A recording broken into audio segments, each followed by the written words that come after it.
আমি আপনাদেরকে এখানে দাঁড়াতে বলছি, আমি আপনাদেরকে এখানে দাঁড়াতে বলছি, আমি আপনাদেরকে এখানে দাঁড়াতে বলছি।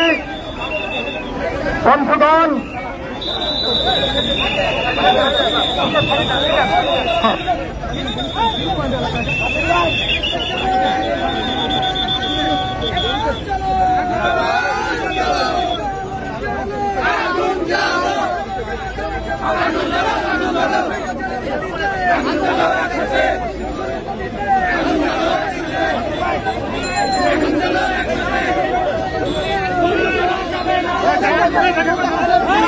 সমাবেশ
করে দাঁড়িয়েছি এসে আপনারা লক্ষ্য করেছেন কোন উস্কানি ছাড়া এভাবে পুলিশ গণতন্ত্রের এই শান্তিপূর্ণ বিক্ষোভে হামলা চালিয়েছে, তারা লাঠিচার্জ করেছে।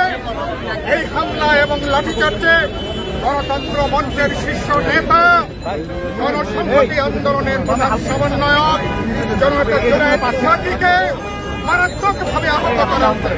গণমাধ্যমের সামনে যেভাবে পুলিশ তাকে লাঠিপেটা করেছে, গণতন্ত্র মঞ্চের অন্যান্য কেন্দ্রীয় নেতৃবৃন্দ তাদেরকে লাঠিপেটা করেছে, তারা আহত হয়েছেন। এই ঘটনায় আমরা তীব্র নিন্দা জানাই, আমরা প্রতিবাদ জানাই এবং যেই পুলিশ কর্মকর্তাদের নেতৃত্বে এই হামলা হয়েছে, আমরা অনতিবিলম্বে পুলিশ কর্মকর্তাকে চিহ্নিত করে তাকে আইনের আওতায় নিয়ে আসার জন্য আমরা দাবি জানাচ্ছি। আপনারা লক্ষ্য করেছেন সরকার এতটাই বিচ্ছিন্ন, গণতন্ত্র মঞ্চের একটা শান্তিপূর্ণ বিক্ষোভ পর্যন্ত তারা হামলা করছে, আক্রমণ করছে। মঞ্চের শীর্ষ নেতা জুনায়েদ সাকি সহ মঞ্চের নেতৃবৃন্দকে তারা রাজপথে গণমাধ্যমের সম্মুখে পিটিয়ে তারা আহত করেছে। আমরা এই ঘটনা সরকার মুখে গণতন্ত্রের কথা বলে বাস্তবে তারা যেটা ফাঁসিবাদী স্বৈরতন্ত্র কায়েম করেছে, আজকে শান্তিপূর্ণ বিক্ষোভে এই হামলা তার সর্বশেষ নজির। আমরা সরকারকে বলতে চাই, হামলা আন্দোলন আক্রমণ করে অতীতে কোন স্বৈরাচার যেমন শেষ রক্ষা করতে পারেনি, বর্তমান ফাঁসিবাদী সরকারও ভোটবিহীন এই সরকার হামলা আক্রমণ করে গণতন্ত্র মঞ্চের উপরে হামলা করে জুনায়েদ সাকিকে আহত করে তারাও শেষ রক্ষা করতে পারবে না।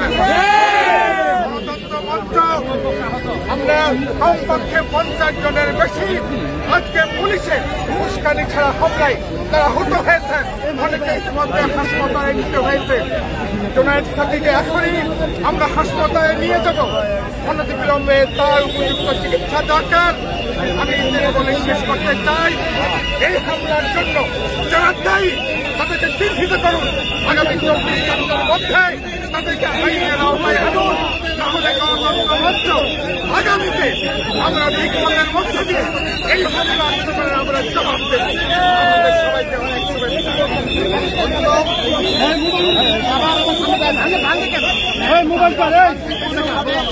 আজকে সচিবালয়ের সামনে বিক্ষোভের কর্মসূচি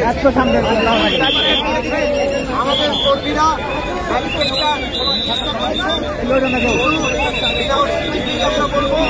আমাদের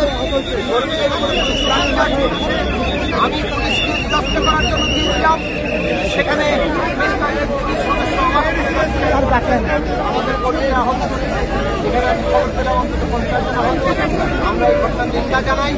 আমরা আজকে বাংলাদেশের দ্রব্যমূল্যের ঊর্ধ্বগতি, মানুষের জন্য নারী সমস্যা, আজকে